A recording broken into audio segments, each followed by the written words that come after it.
Hey everyone, this is Chris. Welcome back to the channel. So we're talking about the markets and keeping you abreast of what's going on in the world. The headline today was really funny. It reads, "Forced buying puts a floor under stocks nobody else wants to own." So it's really funny because if you look at all the indicators, it seems like we're overvalued and you're like, okay, so why are stocks rallying?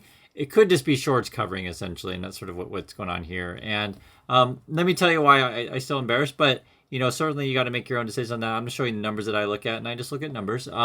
First is I think it's interesting because the Fed keeps coming out and saying we're going to be raising interest rates. Essentially, that's the raising the cost of money. So it affects consumers, it affects businesses, it affects all of us.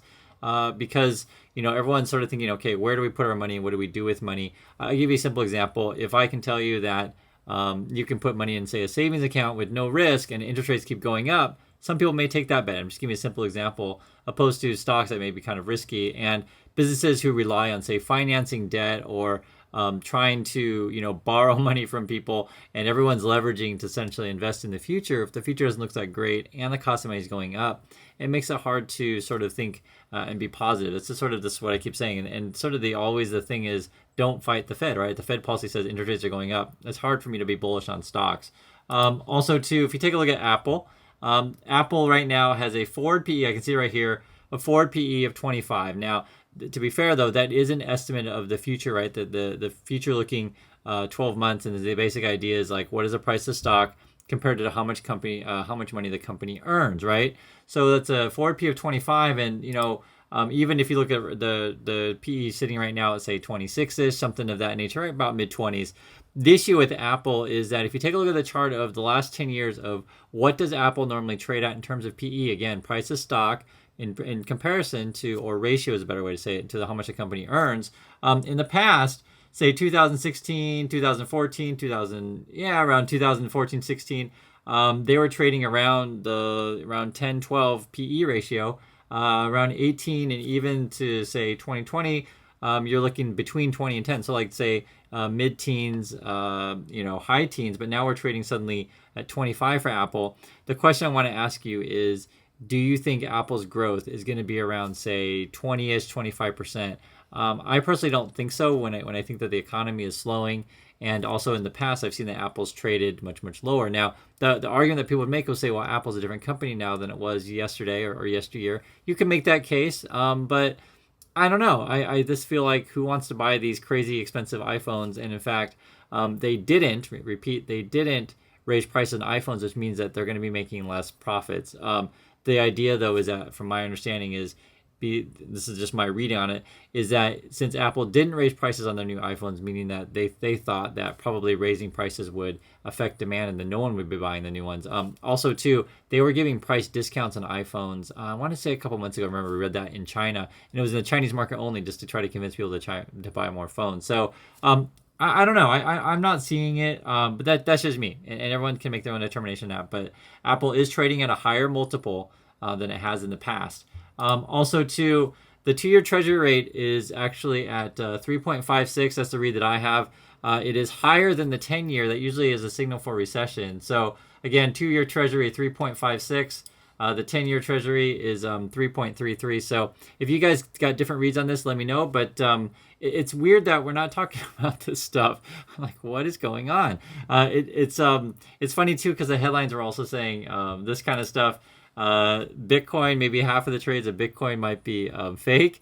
And this is something I didn't know about, to be really honest. I just didn't know this. So the basic idea is, because we've talked about crypto on the channel a bit, because I know there's some crypto bulls out there, but it turns out on many of these crypto exchanges, essentially there's a lot of transactions that could be within a penny of each other that increases volume, and some people interpret volume as popularity, which I also agree with. Usually get crazy moves and stuff on heavy volume means that people are all buying in this thing, but it may not be. It may just essentially be phantom trading, where you just have big portions going back and forth within a few cents of each other, just to sort of simulate volume. So I thought that was kind of interesting. I didn't know that, but it's not shocking to me that FTX or any kind of crypto exchange kind of thing might be doing this sort of issue.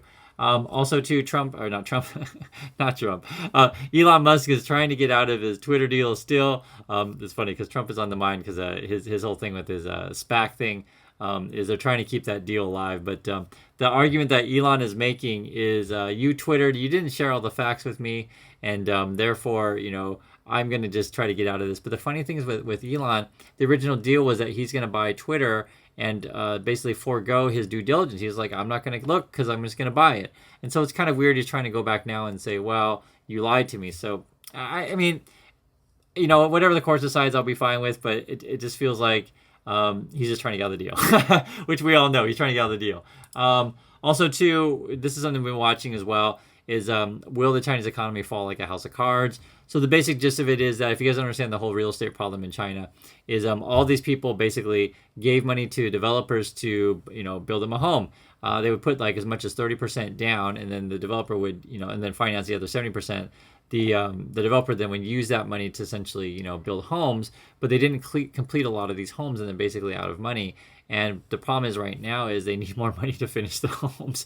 And so basically you have these people who, aren't paying their mortgages, people who have unfinished homes, and the homes aren't going to be finished because they don't have enough money.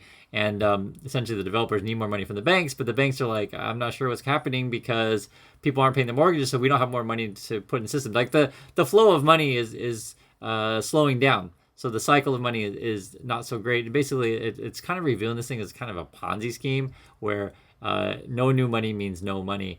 And I think you guys get the gist of it. And the basic idea was that it sounds like everyone was over leveraged. We'll keep tracking this story, but that's just how I read this thing. And it is kind of funny because you can kind of see this thing happening. Are they going to have a crash like the 08-09 crisis? That remains to be seen, but I will keep you updated on this thing. The thing with China, which is tough, is that they're not transparent about stuff, so you never know exactly for sure.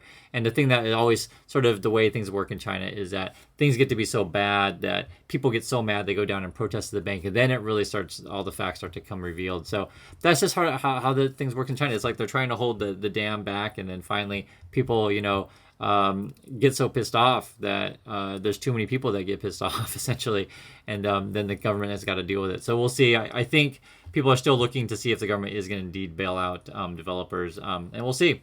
Your guess is as good as mine on that one. Also too, I've been showing you guys for a while the Schiller PE we're trading at around 30, so I feel like we're still trading high. The mean and the median still in the mid-teens on this one, right? Because that doesn't really change that much. I keep saying, at least get the Schiller P to mid-20s to where I'm interested in the market. That's my opinion on that one, because I just feel like we're trading too expensive. Interest rates are going up, and the treasuries are going up. So I don't know why people want to take on risk, and that's what goes back to when the headline of the day is people are buying stuff because they're forced to. Also, too, the Buffett indicator is saying we're fairly valued. Okay. But we'll see. We're going to track this. This hasn't been updated though. I think the last update was September 2nd. And the one thing I always say with anything in life is just to understand where you are. That's why I guys show you charts. I show you Apple. I show you these things. The ultimate decision is up to you. But I want you to have a general sense: are you buying at the top or not? So at least the good news is you're not buying at the top. Each different sort of company or whatever is going to have different opportunities at different times. And the basic gist of it is that you just want to know sort of what the company is valued at, what you're looking at, and what do you think their prospects are for the future, and do you think you're getting at least a fair value? Undervalue would be better, right? Because you want to be buying stocks cheap. You don't want to be overpaying for them, but just have a general sense of where we're going. And the most sort of big telling point thing for me is that Treasury rates are going up. There was a headline today that they were saying, oh, well, stocks are rallying because the dollar is falling, but I was looking at it for myself, and in fact, I don't have it right here, but I'll just tell you what it is. It's like the dollar compared to the yen, or the dollar compared to the Korean won. It is if you look at the chart, it's still up like 25, 27% in that nature. What's had to happen though is that the euros gained on the dollar a little bit more than the Asian currencies. So I think there's more worry about currencies in Asia than there is on the euro. So that's sort of what's happening with that. So love to hear your thoughts on all of these things. I know I guys present you a ton of data and a ton of stuff like that. And one of the things that is always important about the markets, yes, over time, I think, you'll do well if you do invest in the U.S. equities. I think you'll do fine. But just be aware that we could be flat for quite some time, or in my opinion, we're a bit bearish. I don't think there's any scenario where we're just going to rally crazy from here. I don't see any scenario of that. I guess you could make the case that the war in Ukraine is going to end and suddenly markets would rally. Theoretically, that could be true, but I don't see an end in that in sight. So that's sort of one thing that gives me pause. And the other one is sort of tracking on what's going on in China. And those are two really big factors. The other one is whether or not inflation is going to come down. I keep telling you guys before, when you see that everyone is in sort of workers asking for more money, it makes it difficult for prices to come down because companies got to pay employees more, right? So either they decide to pay employees more and this absorb the cost, that means their earnings will go down, or they decide to pay employees more and then raise their prices, and that means that then they're trying to keep their margins. But in that regard, that's going to hurt demand. So this is a complicated process, and I just give you as much data as I possibly can each day. So hopefully all this stuff makes sense to you. Love to hear you guys' thoughts on these things. What do you think next week is going to happen? Are we going to be raising interest rates like crazy? The Fed keeps saying that we're doing it, and usually they stick to their word. So my guess would be 75 basis points, and when the headlines read that Waller's saying it's a significant rate hike, I think it's going to at least be that. So we'll see. So everyone, thanks again for watching, and I'll catch you in the next video.